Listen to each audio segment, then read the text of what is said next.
दुनिया में इस वक्त विश्व कप क्रिकेट की खुमारी छाई हुई है, तो देश में भी 5 राज्यों के विधानसभा चुनाव की सरगर्मियां पूरी तरह से शबाब पर है। तो चुनाव और क्रिकेट की इसी खुमारी के बीच IBC 24 का मैदान भी एक बार फिर से तैयार है एक और सियासी महामुकाबले का गवाह बनने के लिए।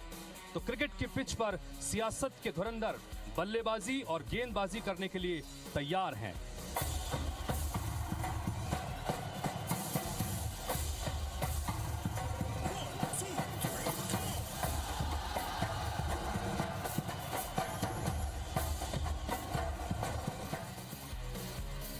नमस्कार, हमारे खास कार्यक्रम इलेक्शन प्रीमियर लीग में एक बार फिर से आप सभी का स्वागत है। मैं हूं आपके साथ हितेश व्यास और एक बार फिर से हम तैयार हैं एक और सियासत का महामुकाबला देखने के लिए।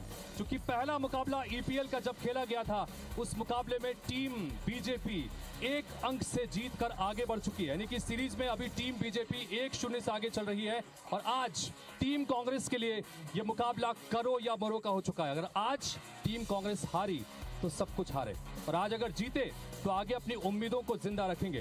तो एक बार फिर से ये महामुकाबला लगातार शुरू होने जा रहा है। तो EPL के इस एक और महामुकाबले में आप सभी का एक बार फिर से स्वागत है। Team Congress versus team BJP तैयार है। मुकाबले की शुरुआत करते हैं।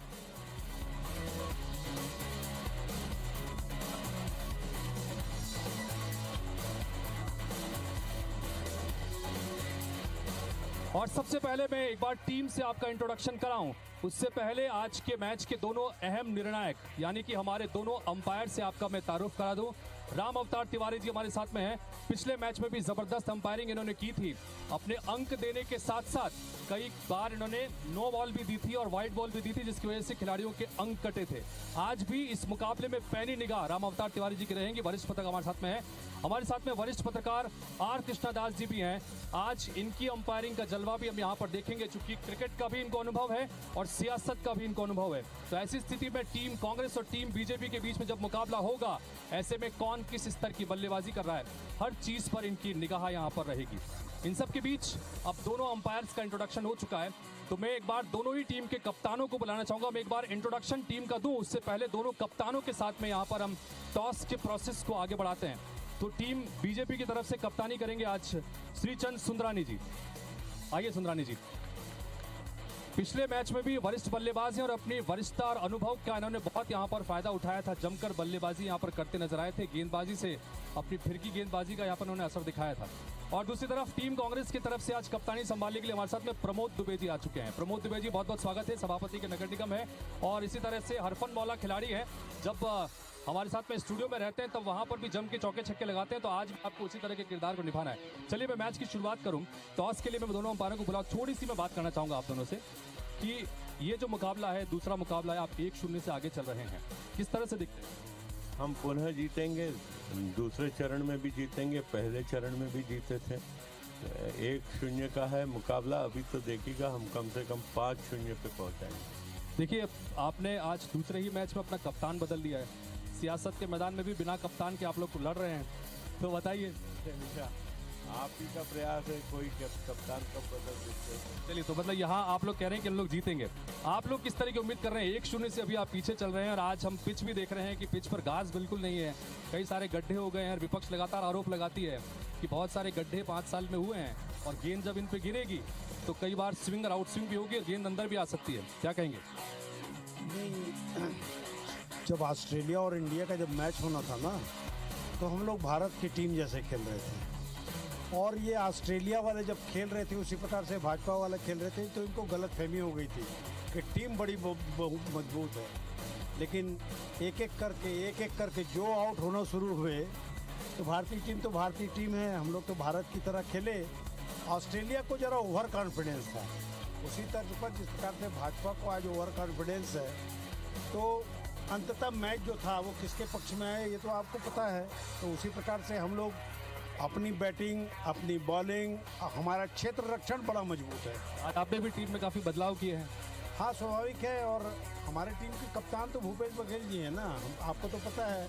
वो तो जिस प्रकार से पिच में बैटिंग करते हैं, तो भारतीय जनता पार्टी के ना कोई गेंदबाज, सबकी लाइन और लेंथ सबकी बिगड़ चुकी है।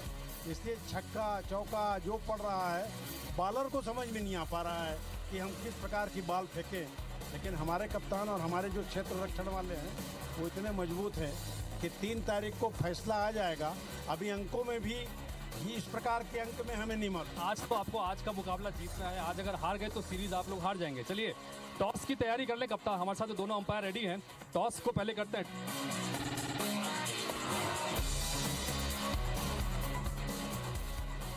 बहरहाल यहाँ पर टॉस है और कॉल करेंगे टीम कांग्रेस के कप्तान प्रमोद दुबे। प्रमोद जी क्या कॉल है? हेड। कुल मिलाकर यहाँ पर आज पहले टॉस को जीता है टीम बीजेपी की तरफ से। टीम बीजेपी ने जीता है। चलिए तो मैं आज एक बार फिर से अब खिलाड़ियों से भी आप इंट्रोडक्शन करा दूं कि आज टीम में किन किन को हमने शामिल किया है।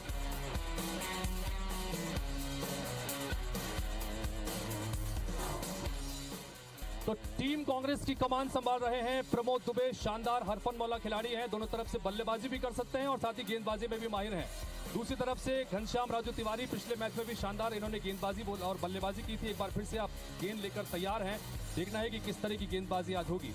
तो और साथ ही हमारे साथ में धनंजय ठाकुर भी हैं। पिछले मैच में शानदार गेंदबाजी और बल्लेबाजी इन्होंने की थी। आज भी इनसे बहुत उम्मीदें हैं।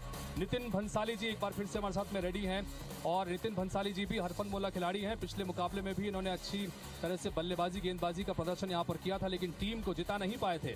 सुरेंद्र वर्मा जी हमारे साथ में हैं और बड़े ज़बरदस्त तरीके से जिस तरह से स्टूडियो में अपनी बात रखते हैं उसी तरह से इन्होंने यहाँ पर भी जमकर बल्ला चलाने की कोशिश की थी। और साथ ही एक नए खिलाड़ी को इस बार टीम कांग्रेस ने इंट्रोड्यूस किया है, सत्य प्रकाश जी। युवा खिलाड़ी हैं। पिछली बार युवा टीम सामने भी थी तो इस बार युवा खिलाड़ी को इन्होंने मौका दिया है। सत्य प्रकाश जी के ऊपर भी आज बड़ी जिम्मेदारी होगी। टीम बीजेपी की बात कर लेते हैं।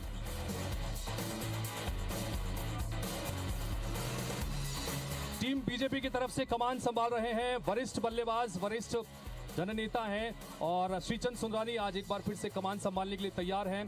तो साथ ही हमारे साथ में नवीन बारकंडे जी हैं, भारतीय जनता पार्टी के पूर्व विधायक हैं, युवा खिलाड़ी हैं और आज इनके युवा जोश का फायदा टीम को कितना मिलता है ये देखना होगा। स्ट्रेचिंग करते नजर आ रहे हैं। हमारे साथ में यहाँ पर राजीव चक्रवर्ती जी हैं। पिछले मैच में भी इन्होंने शानदार बल्लेबाजी की थी। एक बार फिर से युवा खिलाड़ी हैं। आज हमारे साथ में एक नया खिलाड़ी बीजेपी की तरफ से इंट्रोड्यूस हुआ है, विकास मरकाम जी हमारे साथ में हैं। विकास मरकाम जी भी देखना होगा कि गेंदबाजी कितनी बेहतर करते हैं, कितनी शानदार यहाँ पर बल्लेबाजी करते नजर आएंगे। के.एस. चौहान जी भी हमारे साथ में है। के.एस. चौहान जी भी हैं और एक खिलाड़ी अभी कम है क्योंकि संजय श्रीवास्तव भी आज हैं, लेकिन अब तक वो मैदान पर पहुंचे नहीं है। थोड़ी देर में मैदान में पहुंच जाएंगे और उम्मीद करते हैं कि मुकाबला खत्म होने से पहले वो मैदान में होंगे। चलिए इन सबके बीच में आज के मुकाबले की शुरुआत करते हैं और एक बार पहले मैं फटाफट नियम बता दूं। जैसा पिछले मैच में नियम था, नियम इस बार भी वही है। इस बार चूंकि दोनों ही टीम से 6-6 खिलाड़ी मैदान में उतर रहे हैं तो 6-6 खिलाड़ियों के लिए हमने बीच में 6 बल्ले रखे हैं और इन 6 बल्लों पर 6 मुद्दे लिखे हुए हैं, चिपकाए हुए हैं। ये वो मुद्दे हैं जो प्रदेश की जनता से जुड़े हुए हैं, यानी कि IBC 24 प्रदेश की जनता की नुमाइंदगी करता है। तो प्रदेश की जनता की तरफ से आज गेंदबाजी का मौका IBC 24 के पास में होगा।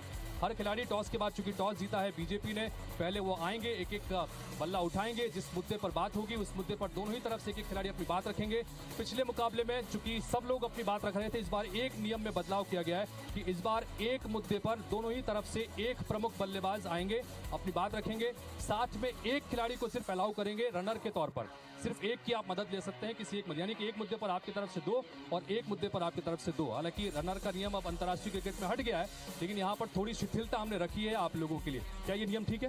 देखिए, आज चुनाव प्रथम चरण का बहुत करीब है।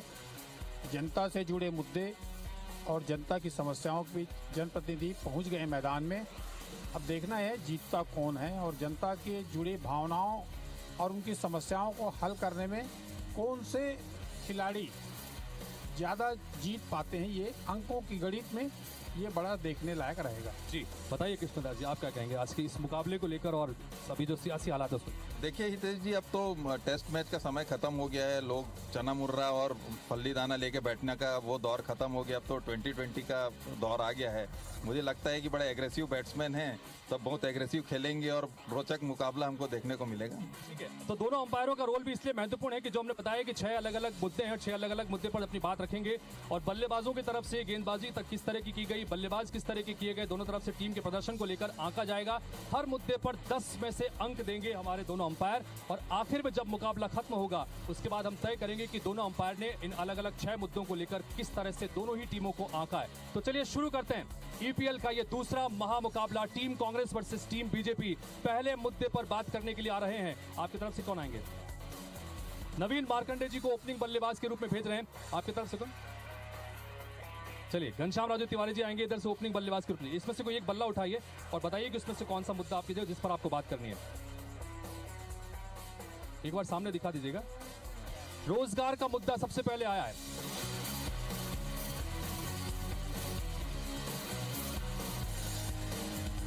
रोजगार के मुद्दे को लेकर लगातार बयानबाजी सियासी तौर पर देखने को मिलती है।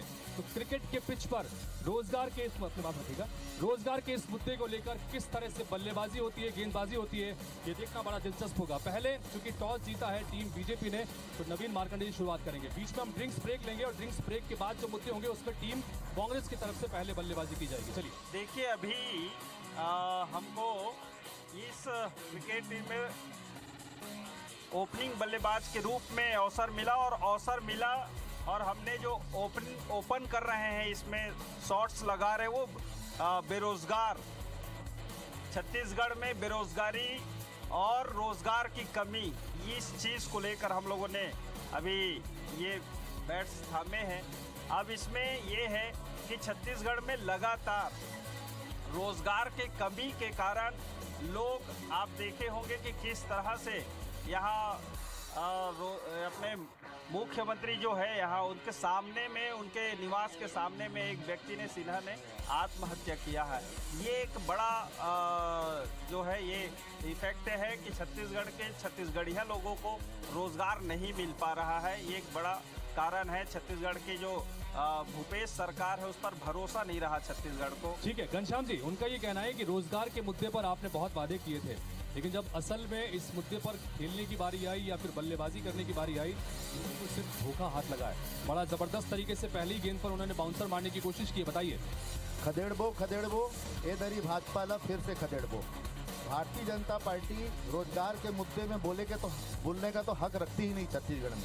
15 सालों के कुशासन और भ्रष्टाचार में जिस प्रकार से प्रदेश के युवाओं को रोजगार के लिए अन्य प्रदेशों की ओर पलायन करना पड़ा, युवा जिस प्रकार से आत्महत्या और हताशा की स्थिति में इस प्रदेश में थे, आज 4.5 पौने 5 साल में भूपेश बघेल जी की सरकार ने एक कीर्तिमान स्थापित करते हुए जिस प्रकार से प्रदेश के युवाओं को रोजगार के नाम पर, महिलाओं को रोजगार के नाम पर, आज छत्तीसगढ़ वही प्रदेश है जहां केंद्र की सरकार बेरोजगारी के दर पर प्रदेश को 0.5% बेरोजगारी का दर को आंकित करती है। मैं पूछना चाहता हूं, भारतीय जनता पार्टी के आरोप में सच्चाई क्या है? सच्चाई ये है कि इस प्रदेश में गांव, गरीब, किसान, सरबराह वर्ग की सरकार है। एक ऐसी सरकार है जो ग्रामीण अर्थव्यवस्था पर बात करती है। एक ऐसी सरकार है बेरोजगार युवाओं को युवा पेंशन देने की बात करती है। एक ऐसी सरकार है नरवा, गरवा, घुरवा बाड़ी के नाम पर ग्रामीण अर्थव्यवस्था में महिलाओं को सशक्तिकरण का काम करती है। मार्कंडे जी हर गेंद पर छक्का मारने की कोशिश वो कर रहे हैं। वो कह रहे हैं कि रोजगार के मुद्दे पर तो यहाँ की सरकार ने बहुत कुछ किया है, चाहे वो नरवा गरबा के जरिए हो, चाहे बाकी चीजों को लेकर हो, और साथ ही जो रोजगार के लेकर बेरोजगारी भत्ता देने की बात थी वो भी हमने दिया है, ये कह रहे हैं। इस पर क्या कहेंगे? देखिए, इसने झूठे वादे किए हैं। जिस तरह से पिछले समय इन लोगों ने कहा कि भाई 2 लाख रोजगार यहाँ छत्तीसगढ़ में पर वर्ष जो है ये क्रिएट करेंगे, देंगे, लेकिन ये जो है झूठ साबित हुआ। दूसरे तरफ अगर देखते हैं तो इन लोगों ने नरवा गरवा घुरवा बारी करके केवल और केवल झूठ बोला है। मैं आज छत्तीसगढ़ में चैलेंज करता हूं कि किसी भी जगह पर भूपेश सरकार ये बता दे कि मैंने ये जो नरवा जो है नया बनवाया है और ये घुरवा नया खुदवाया है और ये बाड़ी बनवाया है। इस तरह से अगर ये कहे तो मैं चैलेंज करता हूं कि भारतीय जनता पार्टी के साथ ही जिस बात को चैलेंज के तौर पर कर रहे हैं उसका जवाब तो छत्तीसगढ़ की 3 करोड़ जनता ने दिया है। और नरवा गरवा घुरवा बारी क्या है इसका तो इतिहास ही भारतीय जनता पार्टी को पता नहीं है, क्योंकि ये पूंजीवादी मानसिकता की पार्टी किसानों के दर्द को, किसानों के मरहम को, कृषि को, सिंचाई को इन्होंने कभी समझा ही नहीं। और 15 साल का ये कारण रहा कि इस प्रदेश में हजारों की संख्या में किसान आत्महत्या करते रहे। आज जिस प्रकार से छत्तीसगढ़ में कृषि उत्पादित इस प्रदेश को संवारने का, संजोने का काम हमारे मुखिया भूपेश बघेल जी ने किया, जिसकी तारीफ भी केंद्र में बैठी मोदी जी की सरकार करती है। लेकिन भारतीय जनता पार्टी को ठीक है, विकास जी वो ये कह रहे हैं कहीं ना कि कहीं इन्हें आप यॉर्कर मार रहे हैं, वो ये कह रहे हैं छक्का मारने की फिर से कोशिश यहाँ पर ये है कि आप कहते हैं, वो ये कह रहे हैं कि भैया आप तो बुराई करते हैं लेकिन केंद्र में बैठी सरकार जो है उसको इनाम देती है। देखिए, भूपेश बघेल के 4 लबारी, नरवा गरवा घुरवा बाड़ी। एक ठक नरवा बता दो जो जिंदा हुई सोई, एक ठक घुरवा बता दो। ऐसे कौन सा गौठान है जहां आज गोबर के खरीदी ठीक ढंग से हुआ थे, गोबर पानी में बहा गई। और अभी रोजगार के बात करत रही है, मैं बताना चाहता हूँ जो हमारा 5वीं अनुसूचित क्षेत्र है, जो आदिवासी क्षेत्र है, वो 5वीं अनुसूचित क्षेत्र में जब भारतीय जनता पार्टी की हमारी सरकार रही से तो हम वहाँ स्थानीय भर्ती के आरक्षण देवत रहे। वो स्थानीय भर्ती के आरक्षण ला खत्म करके आउटसोर्सिंग के काम करे के काम ये कांग्रेस एक मिनट, हाँ गलत दिशा में जाता हो। रोजगार के बाद गरुआ गरुआ के बात कम हो, बात दोनों जन करो। रोजगार कौन दे, रोजगार कैसे मिला, कुशल रोजगार, अकुशल रोजगार, उस दिशा में किसने काम किया, कहीं नहीं किया। ठीक है, मतलब आप लोग जो है जिस लाइन पे बात करनी है उस लाइन पे गेंदबाजी हो नहीं रही है। जी, ग्रामीण अर्थव्यवस्था के बात हो रही से ओकर बर में बताया कि कैसे झूठ लबारी मारिन और रोजगार के जो बात है ओकर संबंध में मैं आप मन ला बताया कि कैसे हमारा आदिवासी समाज के अधिकार ला छीनेगी, स्थानीय भर्ती के अधिकार ला खत्म करेगी काम मंत्री। भारतीय जनता पार्टी जब रोजगार के विषय में सवाल पूछते ना तो सबसे पहले मतलब माफी मांगना चाहिए इस प्रदेश के और देश के युवा मन। 2 करोड़ रोजगार दू कौन कह रही से, यही नरेंद्र मोदी जी कह रही ना, जगह तुम गुणगान सुबह शाम करता। 9 साल हो गए, 18 करोड़ रोजगार मिलने से छत्तीसगढ़ के हिस्सा में 36 लाख युवा के रोजगार आती। पहली बात 2018 तारीख सुनू भैया, 2018 में यही CMI कहा थे कि छत्तीसगढ़ में 22% से अधिक बेरोजगारी दर है। ये हम कांग्रेस की सरकार तो नहीं रही सुना। और आज वही CMI कहा थे कि भूपेश बघेल जी की सरकार बनने के बाद 0.5% बेरोजगारी दर है। ये कोई सुन लेना, तुम खुदे विश्वसनीय नहीं हो, तुम खुदे विश्वसनीय नहीं हो तो ये रोजगार के विषय में तो भाजपा नेता बात मत करें। इस मुद्दे की आखिरी गेंद बताइए।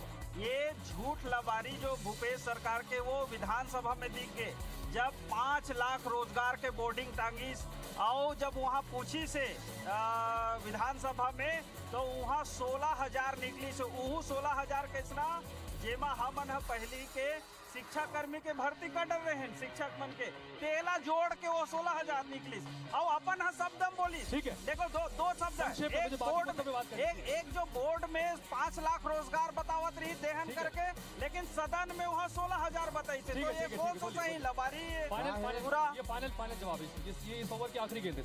भारतीय जनता पार्टी तो मन झूठ बोल तो कहीं भी बोल रहे थे। अरे 5 लाख रोजगार और स्वरोजगार दे के बोर्ड लगाए भूपेश बघेल जी। पहली चरण में 32,000 सरकारी पद में भर्ती हुई से और दूसरा चरण में 41,000 पद में भर्ती चलत हवा। और तुम बात करते हो शिक्षक भर्ती के, वो बस्तर के आदिवासी मना रमन सिंह के सरकार आउटसोर्सिंग से करत रही से। विद्यामितान कौन बनाई रही सब? ये विद्यामितान बना के पैसा निकला छात्र के पढ़ैया मन के नाम से, कमीशन खाए संघीय भाजपा प्लेसमेंट चलाने वाले माना खाता निकले सरकार के 44,000 रुपया विद्यामितान मन के नाम से पैसा खाए प्लेसमेंट एजेंसी 18,000 मिला विद्यामितान के आदमी ला। ये काम रमन सरकार करी से हम रोजगार दे हैं, धोखा दे काम तो नरेंद्र मोदी जी करे है। कहाँ है 2 करोड़ रोजगार प्रतिबद्ध देने वाला बताओ? 18 करोड़ अभी अपन शब्द बोलो थे 2 लाख रोजगार दे के बात कह रही, लेकिन अभी कहा थे केवल 30,000 32,000 एक मतलब है ये पूरा के पूरा झूठ बोला था। ठीक है, रोजगार हो गया। चलिए रोजगार के मुद्दे पर हो गया। रोजगार के मुद्दे पर हो गया। अब अगले मुद्दे की तरफ बढ़ रहे हैं क्योंकि एक ही मुद्दे पर इतना टाइम अगर दे देंगे हमको, क्योंकि ओवर की 6 गेंदों का भी ख्याल रखना है। अगले मुद्दे के लिए भारतीय जनता पार्टी तरफ से कौन आएंगे? अगले मुद्दे के लिए अगला बल्लेबाज राजीव चक्रवर्ती आए हैं टीम बीजेपी की तरफ से। इधर से कौन आ रहे हैं? इधर से कौन आएंगे? जल्दी बताइए जी। नितिन बंसल आइए। चलिए नितिन बंसल जी आ गए, बैट उन्होंने उठा लिया है। राजीव चक्रवर्ती जी ने क्या है मुद्दा क्या है? छत्तीसगढ़ी आवाज। चलिए, जबरदस्त मुद्दा यहाँ पर आया, छत्तीसगढ़ी आवाज, जिस बात को लेकर कांग्रेस पार्टी लगातार पिछले 5 साल में एक ऐसी पिच तैयार कर चुकी है जहां से जमकर बल्लेबाजी हो रही है, जमकर गेंदबाजी हो रही है, और भारतीय जनता पार्टी के पास में न गेंदबाजी का कोई जवाब है न बल्लेबाजी का कोई जवाब है। बताइए, छत्तीसगढ़ी आवाज के इस मुद्दे पर लेकर अपनी बात रखिएगा। भारत देश का जब निर्माण हुआ तो कांग्रेस पार्टी ने अलग 2 राष्ट्र बनाया, द्विराष्ट्रवाद, जिसमें जिन्ना जी और नेहरू जी, ये इतिहास है। उसके बाद भाषावार प्रांत बनाया कांग्रेस पार्टी ने कि जो जो बोली के हिसाब से लोगों का भाषावार। तो क्षेत्रीयवाद का कांग्रेस ने अलग से एक बखेड़ा खड़ा किया, क्योंकि अंग्रेजों के समर्थक थे जो कहते थे फूट डालो राज करो। अब बात आती है छत्तीसगढ़ियावाद की, तो छत्तीसगढ़ियावाद को कांग्रेस पार्टी ने अपनी जागीर बना ली है। वो जागीर ऐसे है कि भाषावार जो छत्तीसगढ़ी राजभाषा गठन का आयोग डॉक्टर रमन सिंह जी ने किया, छत्तीसगढ़ के अस्मिता के लिए यहाँ पर CSIDC का निर्माण डॉक्टर रमन सिंह जी ने किया, ताकि स्थानीय लघु उद्योगों को मौका मिले, स्थानीय लोगों को रोजगार मिले। छत्तीसगढ़ी भाषा के प्रचार प्रसार के लिए राजभाषा आयोग से लेकर पुन्नालाल से लेकर तमाम साहित्य, राजीव जी, लेकिन कबीर ये एक शोध ऐसा मुद्दा है, जैसा संस्थान। मैंने कहा कि जबरदस्त तरीके से इसकी पिच इस बार कांग्रेस पार्टी की सरकार ने तैयार नहीं, की वो है। तो जागीरबाजी छत्तीसगढ़ी आवाज की बात होती है, नहीं, छत्तीसगढ़िया मान सम्मान की बात होती है। जी बोलिए, एक बार जवाब ले लो, फिर उसके बाद बोलिए। छत्तीसगढ़ी भाषा के बिना छत्तीसगढ़ियावाद में समझता हूँ अधूरा रही। जैन रमन सिंह के सरकार में ये भाजपाई मन छत्तीसगढ़िया भाषा, प्रथा, परंपरा, रीति रिवाज, खान पान ला हिकारत भरे नजर से देखा है। आज वो मन छत्तीसगढ़ी भाषा में स्लोगन खोजते ये चुनाव में 2023 के चुनाव में। तो ये है छत्तीसगढ़ियावाद के जीत। 15 साल ये मन आयोजन कराए नवा राजधानी में, और नवा राजधानी खोजा थे रमन सिंह खोजा थे, कामा ट्वीट करो छत्तीसगढ़ी भाषा ले खोजा थे। सुन लो ये मन ला अंग्रेज जमाना के अपन षड्यंत्र याद आवते। फोन करी दूरा सिद्धांत के बाद अंग्रेज मन से पेंशन खबैया मन ये बताता, जब देश में सुनो ये भाई के अलग संस्कृति है, ये भाई पंजाबी संप्रदाय से आते ओकर मन के अलग संस्कृति है, सिंधी समाज के अलग संस्कृति है, हमार संजय भैया के अलग संस्कृति है। तो यो मन ला मिलाए के काम ते कैसे कर सकता? यह अलग अलग संस्कृति के एक मंच है छत्तीसगढ़ में। लेकिन छत्तीसगढ़ में पहली बार राजभाषा के मान मिले हैं, राजगीत मिले हैं, और पापैरी के भाग राजगीत के मान पाए 18 साल लग गए। चलिए, कुल मिलाकर छत्तीसगढ़ी आवाज की जब बात आती है तो टीम कांग्रेस के खिलाड़ी बड़े उत्साहित हो जाते हैं। देखिए, बल्लेबाजी करते करते आप फ्रंट फुट पे आ गए थे, क्रीज का ध्यान रखिएगा, पीछे कोई आउट ना कर दे आपको। चलिए, यहाँ से कौन जवाब? देखिए, भूपेश बघेल का छत्तीसगढ़ियावाद एक ढोंग है। छत्तीसगढ़ से 3 राज्यसभा के मेंबरों का चयन होता है और वे तीनों राज्यसभा के मेंबर दिल्ली से लाए जाते हैं। 2 राज्यसभा के मेंबर ऐसे बनते हैं जो यहाँ पे सर्टिफिकेट लेने नहीं आते, और एक मेंबर कभी भूले भटके आ भी गई तो वो नक्सलवाद की तारीफ करके चली गई। चुनाव चल रहा है छत्तीसगढ़ में, तीनों राज्यसभा के मेंबर अदृश्य हैं। कहीं पे भी छत्तीसगढ़ियावाद अगर था तो छत्तीसगढ़ में 3 लोग नहीं मिले भूपेश बघेल को कि वो छत्तीसगढ़ से राज्यसभा के लिए भेज सके। ये छत्तीसगढ़िया मॉडल है। मैं अभी पूरा नहीं हुआ है।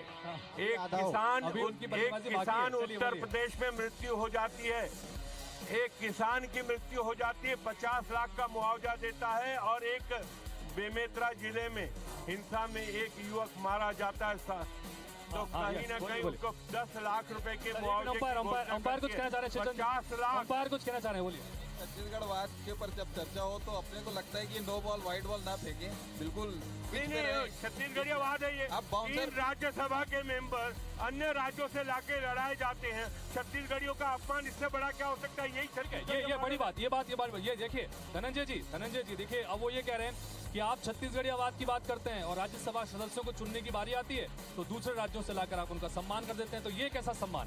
देखिए, सबसे पहली बात, भारतीय जनता पार्टी के नेता कहते हैं कि छत्तीसगढ़ियावाद ढोंग है छत्तीसगढ़ियावाद।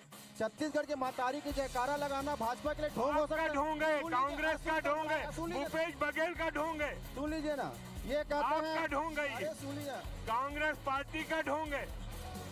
ये भूपेश बघेल का छत्तीसगढ़ियावाद अगर घड़ियाली ढोंग आत्मा है, छत्तीसगढ़ियावाद के ऊपर। छत्तीसगढ़ियावाद अगर ढोंग कहलाता है, आप करो तो ठीक। सुन लीजिए बोलने दो ना, तब तो मजा आएगा। अगर छत्तीसगढ़ियावाद को भारतीय जनता पार्टी ढोंग मानती है तो ये छत्तीसगढ़ महतारी का अपमान कर रहे हैं। हम छत्तीसगढ़िया लोग हैं, हम छत्तीसगढ़ की जिंदाबाद कहेंगे, हम छत्तीसगढ़ महतारी की जयकारा लगाएंगे। ये भाजपा 15 साल में जो छत्तीसगढ़ियों को अपमानित किया, छत्तीसगढ़ के बोरेबासी को हिलने का काम किया, छत्तीसगढ़ के छत्तीस गुर्मी को दबाने का काम किया, विश्व आदिवासी दिवस को दबाने का काम किया। छत्तीसगढ़िया नहीं है भाजपाई लोग छत्तीसगढ़िया नहीं। और किसान की मृत्यु नहीं हुई थी, भाजपा नेता ने हत्या किया था। 50 साल तक आप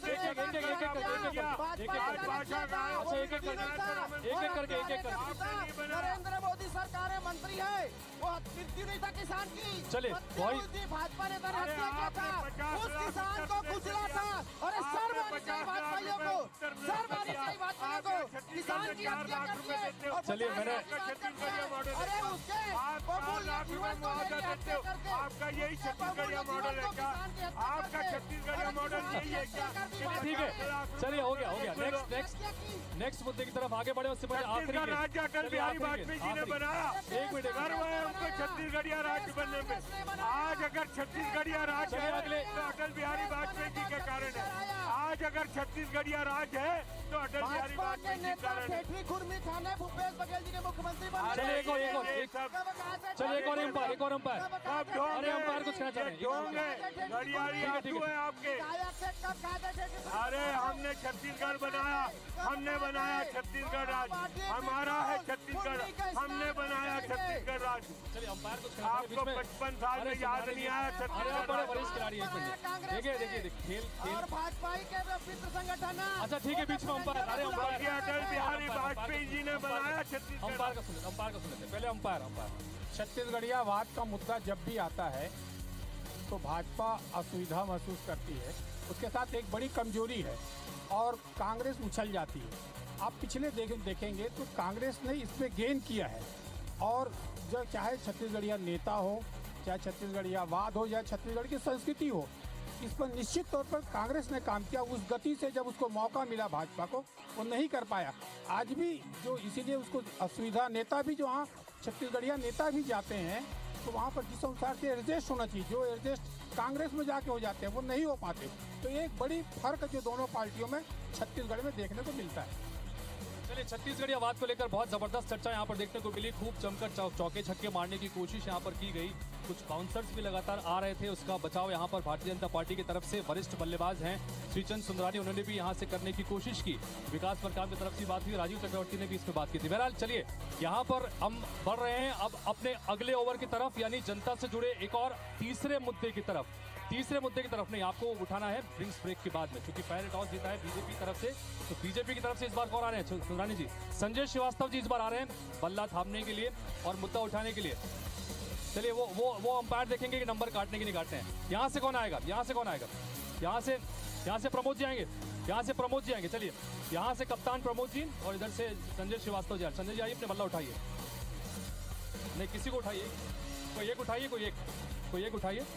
मुद्दा देखिए कौन सा है? शराबबंदी। चलिए शराबबंदी का मुद्दा आया है। चलिए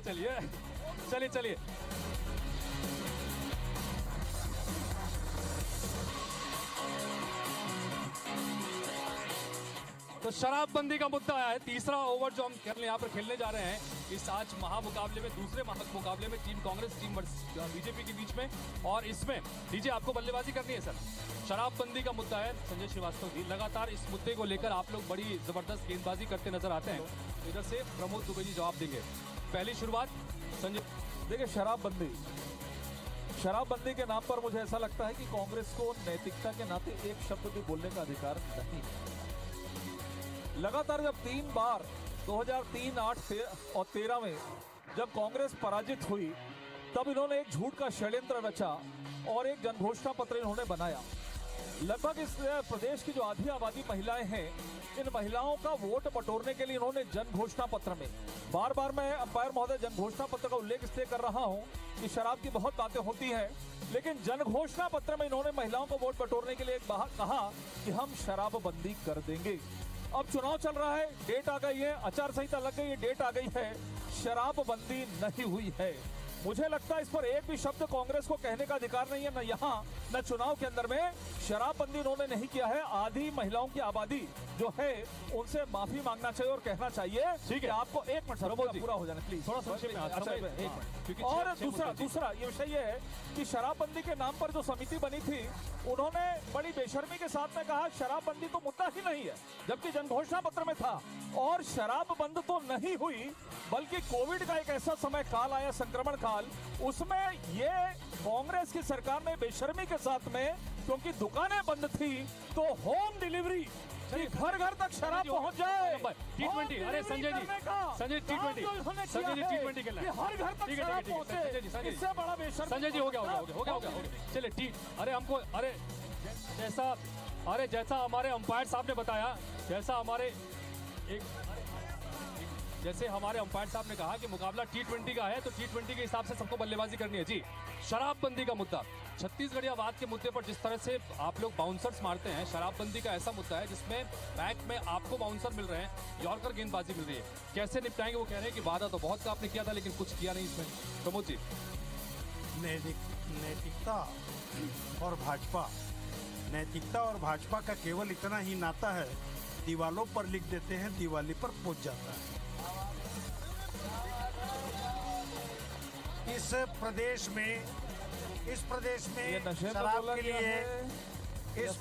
में शराब के लिए नीति किसने बनाई? भारतीय जनता पार्टी की सरकार ने। घर घर में कोचिया लोगों को किसने पैदा किया? भारतीय जनता पार्टी की सरकार में। जब पानी सर से ऊपर आ गया तो भाजपा के नेता कहने लगे कि कैसे काटे हम कपड़ा खुद के ही थान में, हम खुद किराएदार हैं खुद के मकान में। क्योंकि बहुत सारे भाजपा के नेता शराब बेचते पकड़ा गए, कई लोगों को बार्डर में पकड़ लिया गया। आज भारतीय जनता पार्टी के नेताओं ने देखे बीज किसने बोया, निजीकरण किसने किया। माननीय अमर अग्रवाल जी आबकारी मंत्री थे, उससे पहले इस प्रदेश में शराब कैसे बिकती थी? ठेकेदारों के माध्यम से बिकती थी। आपने अच्छा, लेकिन प्रमोद जी, इस मामले में एक मिनट आपने बीज लगाया बबूल का, और आप बोल रहे हैं आम कहाँ से निकलेगा? अरे बोया पेड़ बबूल का, तो आम कहाँ से हो? एक सेकंड बस, आखिरी में इतना बोलूंगा कि ये सारे नेता इतनी बढ़िया, ये तो हरिश्चंद्र के वैसे भी वंशज, ये तो आज तक कभी झूठ बोलते ही नहीं। धन्यवाद, बेईमानी स्वीकार किया इसके लिए बहुत बहुत धन्यवाद। ताली बजाकर अभिनंदन करें, बेईमानी स्वीकार किया इसके लिए बहुत बहुत धन्यवाद। पार्टी के नेता ही हैं प्रमोद जी, ISI मार्का वाले। पूरी बात ठीक है, बोलिए। जब इतनी चिंता है, इनके 9 सांसद हैं, जाके केंद्र सरकार में लिख देते कि पूरे देश में शराबबंदी कर देते।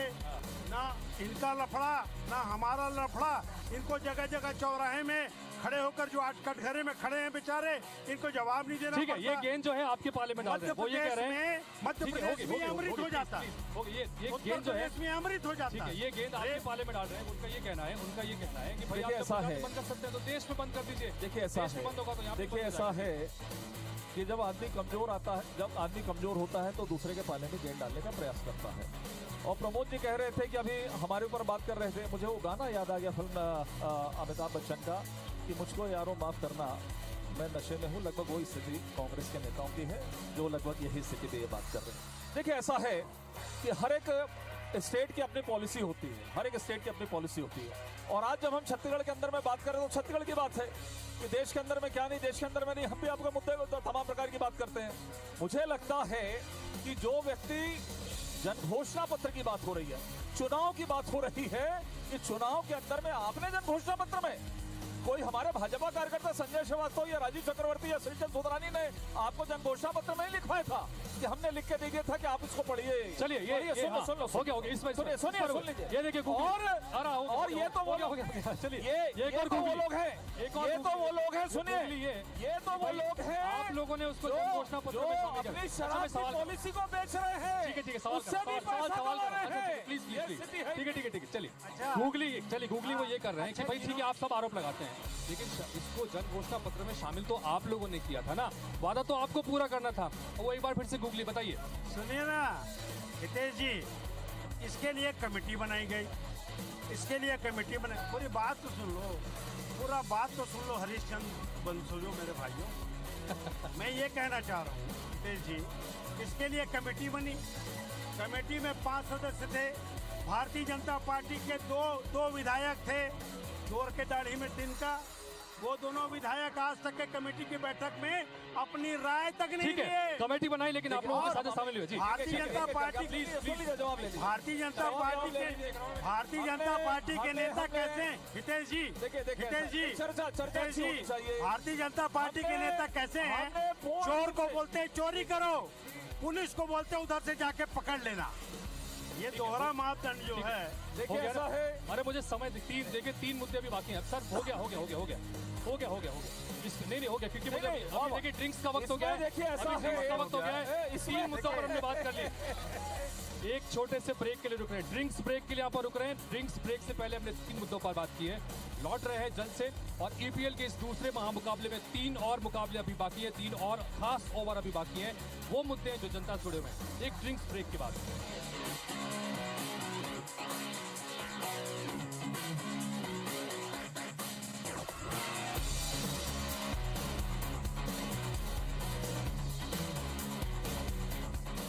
धान खरीदी और कर्ज माफी के मुद्दे पर जो है लगातार कांग्रेस पार्टी एकदम फ्रंट फुट पर बल्लेबाजी करती है। वही उन्होंने भी किया। सड़कों का जाल अगर बिछा तो 15 साल की डॉक्टर रमन सिंह की सरकार में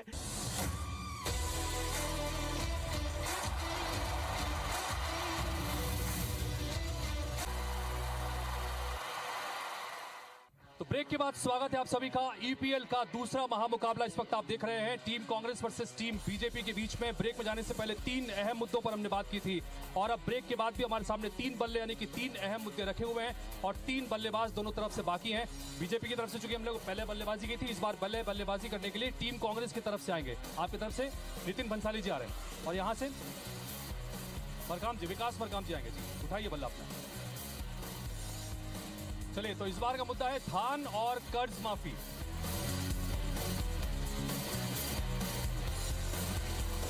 धान और कर्ज माफी का मुद्दा है जिस पर आप बल्लेबाजी करेंगे। दोनों ही टीम के बल्लेबाज नितिन भंसाली जी हरफनमौला खिलाड़ी हैं।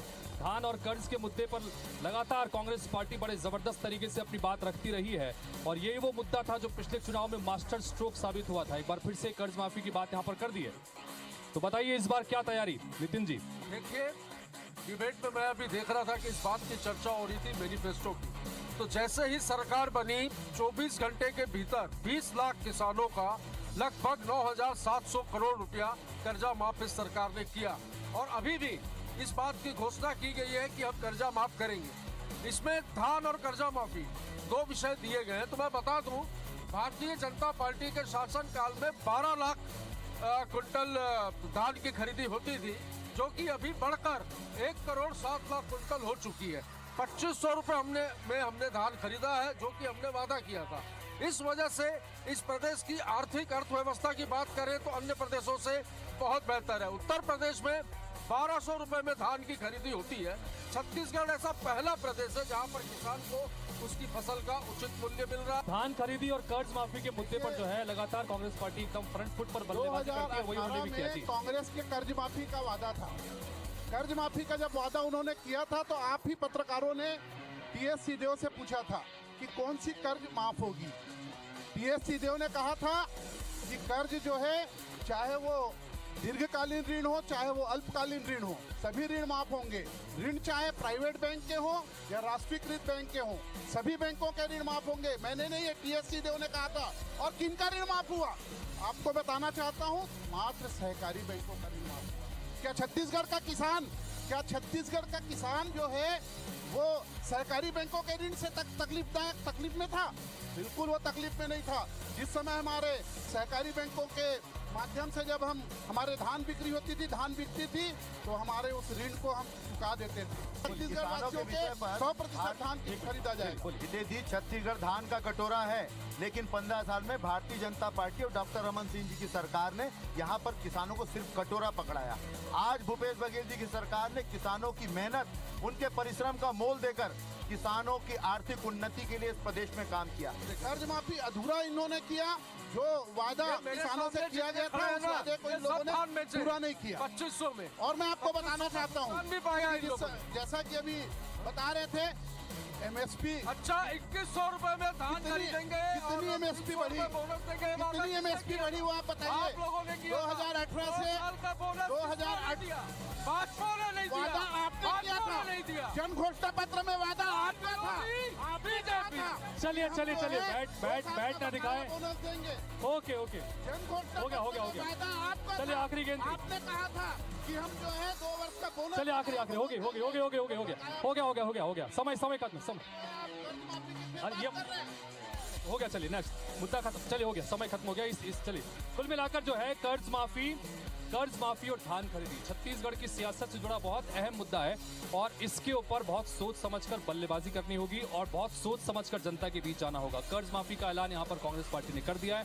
बीजेपी की तरफ से इसको लेकर क्या काट देखने को मिलती है, ये वाकई में दिलचस्प होगा। राम अवतार जी, कर्ज माफी के मुद्दे पर भूपेश बघेल ने ऐसा छक्का मारा है कि जो बाउंड्री बॉल से बाहर हो गया और भाजपा के बड़े बड़े दिग्गज उसके काट खोजने में लगे हैं अभी। तो कुल मिलाकर यह बड़ा छक्का है, किस तरह से इसका काट ढूंढ पाती है बीजेपी, बड़ा देखना दिलचस्प होगा। 2 मुद्दे बचे हैं। अगले मुद्दे के लिए तरफ कौन आ रहा है? कांग्रेस तरफ से धनंजय ठाकुर जी आ रहे हैं और इधर से कौन, अगला बल्लेबाज कौन? आप चौहान जी, 5 जाइए। चौहान जी आ रहे हैं और मुद्दा क्या निकला है? भ्रष्टाचार।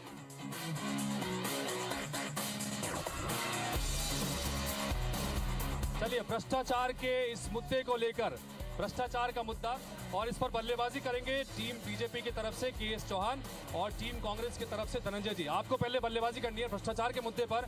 कांग्रेस बीजेपी भ्रष्टाचार के मुद्दे पर बीजेपी लगातार घेरती है, जमकर चौके छक्के मारने की कोशिश होती है, बाउंसर भी बहुत आते हैं, यॉर्कर भी बहुत आते हैं। बताइए कैसे निपटेंगे? भाजपा भ्रष्टाचार पर घेरती नहीं है, भाजपा भ्रष्टाचार करती है। 15 साल में 1 लाख करोड़ रुपए का भ्रष्टाचार रमन सरकार में हुआ था। 36,000 करोड़ रुपए की चावल चोरी। आपका हमारा तो एक राशन कार्ड में पेट भर जाता है, रमन सिंह के लिए 21 लाख राशन कार्ड कम पड़ते थे पेट भरने के लिए। रमन सिंह का दमान, जिसके ऊपर DPS सरकारी अस्पताल को गिरवी रख के घोटाला करने का आरोप लगा है, और धान घोटाले के डायरी में जो चावल चोरी का पैसा है ना, वो मैडम CM सर और ऐश्वर्या रेसिडेंसी तक पहुंचता था। इतना अद्भुत धन कमाए कि रमन मेडिकल स्टोर के पता पर पनामा में खाता खुल गया। तो भ्रष्टाचार तो रमन सरकार में होती थी, हर विभाग में होता था। स्काई वॉक भाजपा सरकार की भ्रष्टाचार की स्मारिका है। Express way chit fund company का 6,000 करोड़ रुपए का मनी लॉन्ड्रिंग, और जो बिजमोहन जी के परिजनों ने जो सरकारी जमीन पर कब्जा किया, ढेर सारे शराब घोटाला, 1677 करोड़ रुपए का गौशाला घोटाला, 24,000 करोड़ रुपए का शराब घोटाला रमन सरकार में हुआ था। डामर बेच गए, चावल बेच दिए, यहाँ के जंगल जमीन को बेच दिए। चलिए कुल मिलाकर जो है आप लोग जिस तरह से आरोप लगाते हैं, भूपेश बघेल जी पारदर्शी तरीके से काम करते हैं। भ्रष्टाचार का एक भी प्रमाणित आरोप, भ्रष्टाचार का कोई भी आरोप नहीं है। भ्रष्टाचार का आरोप अगर आप लगाते हैं तो कुल मिलाकर वो फिर से बाउंसर आपके ऊपर ही फेंक रहे हैं कि आपके समय में ज्यादा घोटाले हुए। बताइए। मैं सिर्फ ये कांग्रेसी प्रवक्ताओं से पूछना चाहता हूँ कि 5 साल हो गए और आपने कोई भी IPL या PIL या कोई और मुद्दा उठाया, या आपने आज तक कोर्ट गए और आज तक कोई भी आपने किया?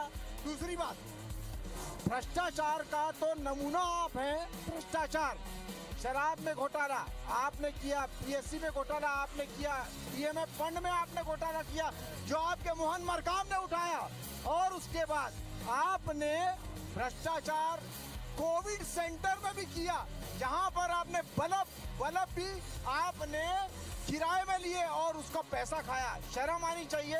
दूसरी बात, आपने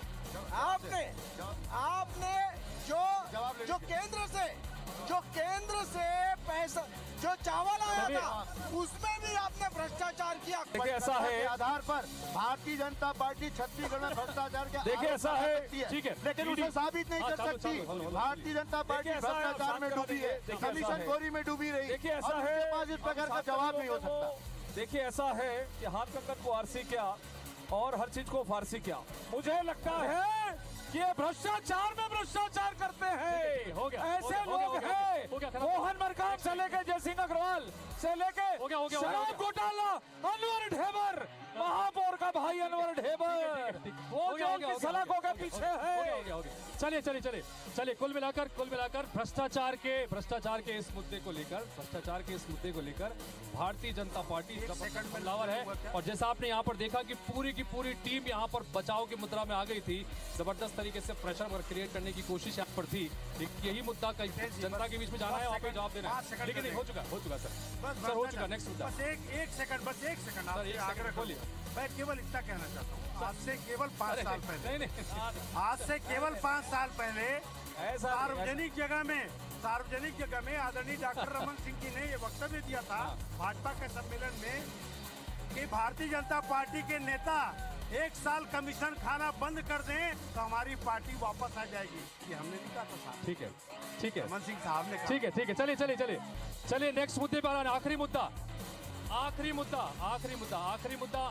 समय जा रहा है, रोशनी का भी हमको ध्यान रखना है। चलिए आखिरी मुद्दे के लिए बल्लेबाजी करने के लिए कौन आ रहा है?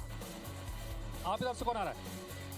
चलिए तो कांग्रेस की तरफ से यहाँ पर बल्लेबाजी करने के लिए सत्य प्रकाश जी हमारे साथ में यहाँ पर हैं बल्लेबाजी करने के लिए, और दूसरी तरफ कप्तान बाकी हैं। अभी कप्तान को बल्लेबाजी करने के लिए रोक के रखा था, आखिरी में अपने बल्लेबाजी करने के लिए सड़क, पानी और बिजली।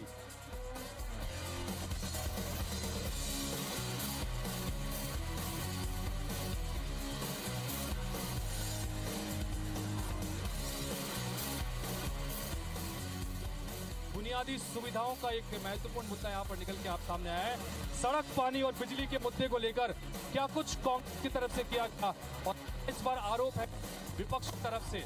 शुरुआत करेंगे बल्लेबाजी करने के लिए सत्य प्रकाश, कांग्रेस की तरफ से युवा बल्लेबाज हैं। बताइए सड़क, पानी, बिजली को लेकर क्या किया आप लोगों ने? सबसे पहले तो बोलूंगा छत्तीसगढ़ में वियतनाम है कि बाहर, क्योंकि इनके नेता वियतनाम के फोटो लगा के सड़क बना देते थे। तो ये उस समय के कार्यकाल में क्या होता था सबके मालूम है। रमन सिंह जी का झूठ सबको याद है। 60,000 किलोमीटर सड़क, 71,000 किलोमीटर सड़क बोलते थे, 60,000 किलोमीटर पूरे छत्तीसगढ़ में। तो ये फर्जीवाड़ा ये करते थे। सिर्फ highway, national highway, state highway होता था, मगर हमारी सरकार ने सोचा था हमें किसानों के लिए काम करते हुए घर से सड़क बनाई, मतलब किसान खेत तक जा सके उसके लिए सड़क बनाई। ये बिजली की बात करें, बिजली देखिए सरप्लस है। हाँ, बिजली योजना से लोगों को लाभ मिल रहा है, किसानों को लाभ मिल रहा है, मध्यम वर्गीय वर्ग को लाभ मिल रहा है, लगभग 10,000 करोड़ से ज्यादा का लाभ मिल रहा है। ये हो रही है हमारी सरकार। इनको दिक्कत यही हो रही है कि जल कल्याणी योजनाओं से जो काम हो रहा है इनको दिक्कत हो रही है। मैं पानी की बात कर लेता हूँ। नल जल में आज केंद्र सरकार की तरफ से पुरस्कार मिल चुका है। तो ये हमारी सरकार का काम है जो पुरस्कार केंद्र सरकार देती है, और यहाँ पे इनको दिक्कत हो जाती है। ये सबसे बड़ी दिक्कत है ये कि इन्होंने कभी सोचा नहीं, न सड़क के बारे में, न पानी के बारे में, न बिजली के बारे में। चलिए सुंदरानी जी वो कहते हैं कि हमने जबरदस्त विकास कराया है 5 साल तक। ठीक है, अब वो सत्य प्रकाश जी कह रहे हैं कि हमने जबरदस्त विकास यहाँ पर कराया, चाहे सड़क की बात हो, बिजली की बात हो, पानी की बात हो, इन सब को लेकर बताइए। देखिए विकास तो अरे बोलने दीजिए भाई, बोलने दीजिए, मैं चैन से सुना हूँ आप लोगों को भैया। विकास से कांग्रेस पार्टी का कोई नाता नहीं रहा, सड़कें बनाने से कांग्रेस पार्टी का कोई नाता नहीं रहा।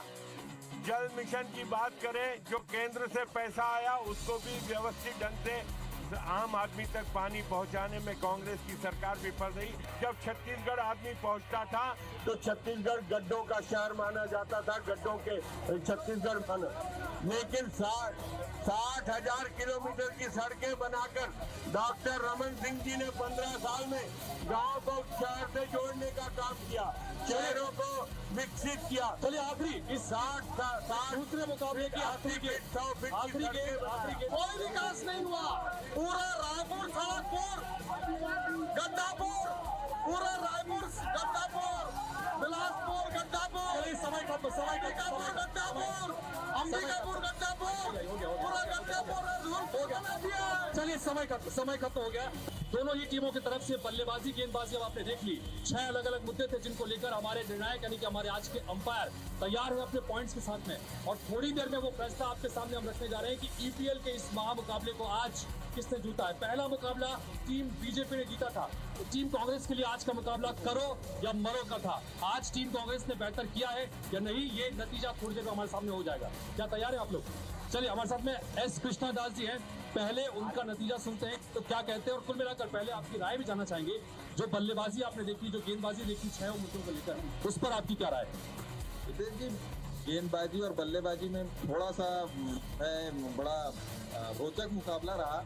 गेंदबाजी अच्छी नहीं भी हुई तब भी बैट्समैन बहुत तगड़ा नहीं रहा कि बैट्समैन मुद्दे जो हैं वो उसे भटकते रहे, और मुझे लगता है कि जो स्पिन और जो फुल टॉस बॉल आई उसको भी मारने में सफल नहीं रहे भाजपा वाले। ऐसा मुझे लग रहा है कि जो मुद्दे इनके पास में आए, सड़क के मुद्दे, भ्रष्टाचार के मुद्दे, वो इतने लूज बॉल थे, लेकिन उस लूज बॉल को भी ये खेलने में सफल नहीं रहा, ऐसा मुझे लगता है। चलिए आपका जो फैसला है वो बताऊंगा मैं, लेकिन पहले एक बार मैं राम अवतार जी करेंगे, उनकी राय भी सुन लूँ। राम अवतार जी बताइए।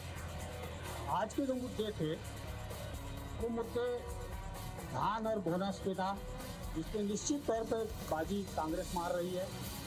आज के मुद्दे छत्तीसगढ़िया बात थे, जिसपे निश्चित तौर पर कांग्रेस बहुत आगे चल रही है, तो इसलिए कांग्रेस को ज़्यादा वोट इस मुद्दे में मिलते हैं। आज के मुद्दे इसके लिए फायदेमंद रहे और उन्होंने अच्छे तरीके से बल्लेबाजी भी की।